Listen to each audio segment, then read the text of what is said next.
DJP sudah darurat transparansi, teman-teman. Sejak kasus gua kemarin tahun lalu ke KPP diusir gara-gara tidak boleh transparan, kali ini semakin gila tidak transparansinya DJP dan sudah darurat, teman-teman ya. Sampai sidang di DPR RI pun bisa diatur, dikondisikan supaya tertutup untuk umum.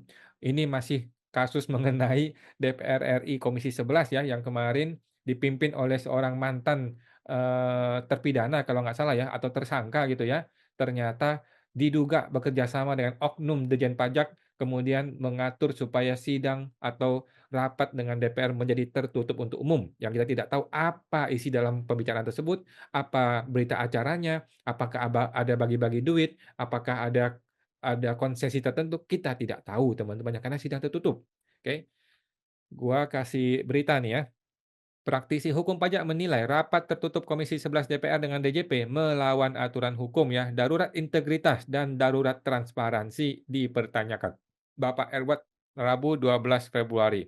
Luar biasa ya Pak Misbakum ya, seorang mantan anggota petugas pajak di DJP, bersidang atau rapat dengan Surya Utomo Dirjen Pajak. Ya cilaka negara ini kalau begitu caranya ya, teman-teman ngopi teman sesama oknum, diduga oknum ya, rapat bersama, ya tertutuplah, mau gimana? Rapat tertutup yang digelar Komisi 11 DPR RI bersama DJP dalam pembahasan proyek aplikasi Korstress ya, menimbulkan pertanyaan besar mengenai transparansi dan integritas lembaga legislatif serta institusi perpajakan di Indonesia. Kacau kacau ya. Ketua Umum Perkumpulan P5I ya, Bapak Alessandro Rey, luar biasa ya, Dr. Alessandro Rey, menilai keputusan untuk menggelar rapat secara tertutup justru memperkuat indikasi adanya permasalahan serius dalam proyek Kortes. Kalau lu terbuka, itu kan seolah-olah biasa aja. Tapi gara-gara lu tertutup, dalam sejarah jarang-jarang ya, ada hampir nggak pernah gue mendengar sidang DPR tertutup gitu loh. Kalau mau tutup, tutup dari awal, tapi dia sengaja nih dibuka di awal, kemudian dipersilahkan buka atau tutup, pastilah si oknum bilang mau tertutup, dipersilahkan, diizinkan untuk tertutup. Ini malah menimbulkan pertanyaan gitu loh. Jadi dunia tipu-tipu ini makin nggak jelas nih ya. Semakin tertutup, semakin terbukti bahwa Kortes bermasalah, katanya Pak Rey ya. Sebagaimana kita ketahui, diduga proyek ini sudah menyerap anggaran sampai 5,4 triliun ya. Ini berita negeri Konoha, teman-teman ya, kabar burung teman-teman ya. Tapi kita tidak tahu apakah betul. Kita tunggu KPK. Apakah KPK berani memeriksa Surya Utomo? Karena kalau periksa Surya Utomo, otomatis berlanjut ke Sri Mulyani. Apakah berani KPK? Kita tunggu ya. Sebagaimana yang diungkap dalam video channel pajak video gue ini ya. Jika rapat digelar tertutup, ini hanya memperjelas bahwa ada oknum bersambut di DPR dan DJP ya, tegas Pak Rey dalam keterangannya. Lanjut, Pak Rey kerap disapa menegaskan bahwa keputusan ini bertentangan dengan prinsip transparansi sebagaimana diatur dalam peraturan perundang-undangan ya. Menurutnya, dasar hukum yang mengharuskan rapat DPR digelar terbuka adalah Undang-Undang Dasar 1945 ya, pasal 1 ayat 2. Undang-Undang Dasar 1945 yang menyatakan bahwa kedaulatan berada di tangan rakyat dan dilaksanakan menurut Undang-Undang Dasar. Hal ini menegaskan pentingnya transparansi dan partisipasi publik dalam proses demokrasi, termasuk dalam proses legislatif. Kedua, Undang-Undang Nomor 17 2014 tentang MD3 ya, pasal 79 menyatakan bahwa rapat-rapat DPR bersifat terbuka untuk umum. Gue ulangi lagi ya. Terbuka untuk umum. Gue ulangi lagi nih. Terbuka untuk umum. Kecuali dalam kondisi tertentu yang ditetapkan oleh undang-undang atau diputuskan dalam rapat paripurna. Pertanyaan gua, ada nggak rapat paripurna atau undang-undang yang mengatakan rapat dengan Dirjen Pajak boleh tertutup untuk umum? Lu cari sampai kolong kolong langit ketujuh juga nggak ada teman-teman ya. Lalu di pasal 80 menjelaskan bahwa rapat tertutup hanya dapat dilakukan dalam hal yang berkaitan dengan rahasia negara, etika, atau hal-hal yang menyangkut kehormatan. Nah, satu, rahasia negara. Dua, etika. Tiga, hal-hal yang menyangkut kehormatan seseorang. Pertanyaan gua, apakah ini berhubungan? Kehormatan siapa yang sedang dipertaruhkan dalam rapat ini? Atau etika siapa yang sedang dipertaruhkan? Atau rahasia negara siapa yang sedang dipertaruhkan? Kita ingat teman-teman ya, rapat DPR dengan seorang jaksa yang dikriminalisasi itu ya.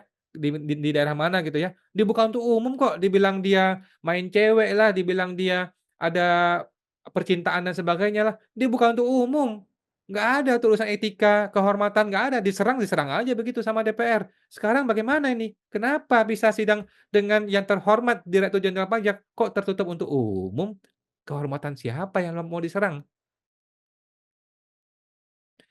Dari aturan tersebut, tidak ada satupun yang membenarkan rapat dengar pendapat terkait konteks digelar tertutup, kata Pak Rey ya. Ini justru menambah kecurigaan publik. Ini gue bingung nih ya.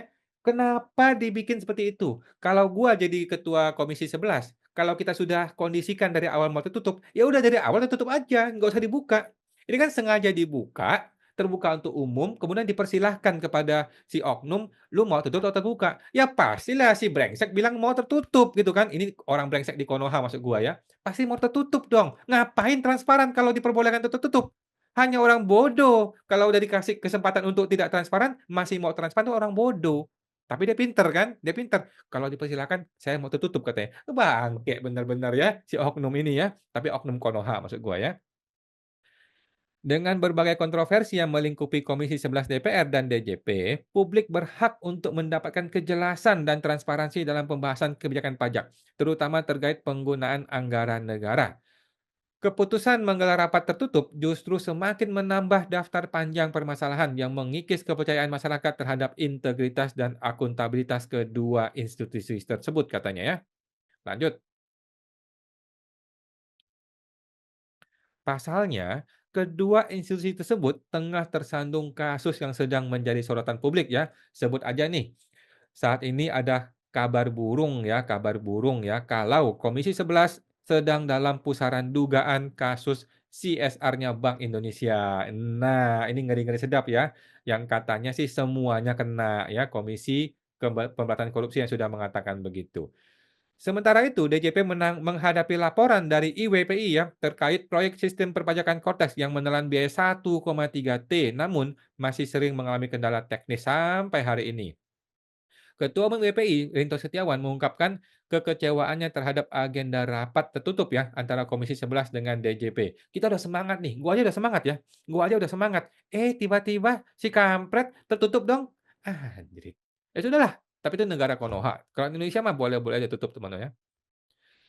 Komisi 11 dan DJP sedang sama-sama dicurigai dalam kasus yang ditangani oleh KPK ya. Seharusnya mereka berusaha semaksimal mungkin untuk menggelar rapat terbuka agar tidak menimbulkan kecurigaan publik, kata Pak Rinto. Kecurigaan ini semakin menguat mengingat rekam jejak beberapa pihak yang terlibat di situ ya.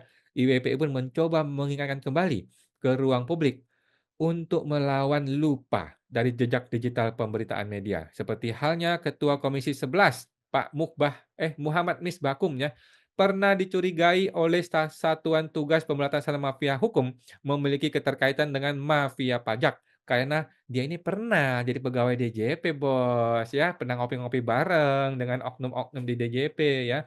Namun kecurigaan itu terpatahkan setelah ada putusan MA atas PK Musbahkum pada tahun 2012 silam. Gue kurang tahu kasusnya ya. Jadi intinya dia sudah tersangka ya, sudah tersangka kalau nggak salah sudah pernah dipenjara.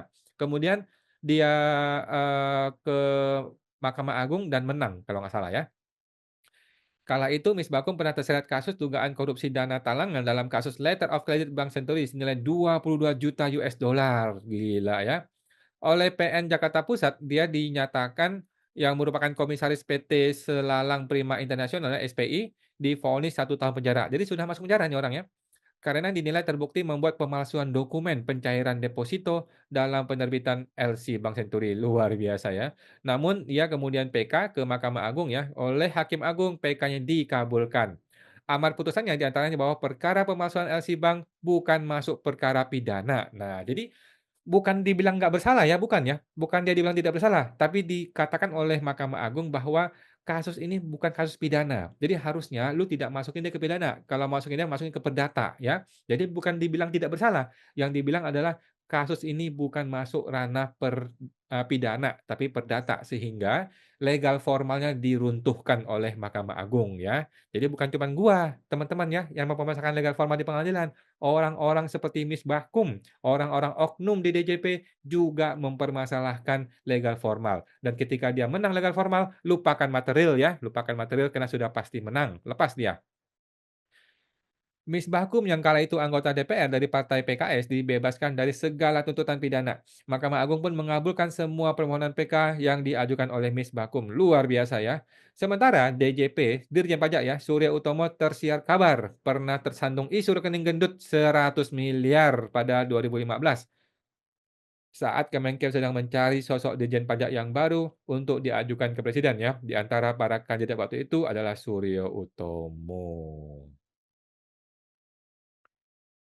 Negara tipu-tipu, negara konoha, darurat transparansi, darurat integritas. Ayo teman-teman, silakan berkomentar. Ini negara demokrasi, kita bebas berpendapat, dan kita akan terus memantau KPK. KPK sudah diserahkan semua bukti yang kita punya, semampu kita, sebisa kita, semua sudah kita ungkapkan ke KPK. Sekarang tinggal KPK, punya nyali nggak untuk nggak usah menangkap, nyali untuk memeriksa. Masuk dulu ke kantor DJP, berani nggak KPK menyentuh gedung DJP? Kalau berani sentuh, gua acungi 2 jempol ya. Sampai jumpa teman-teman, semoga terbantu.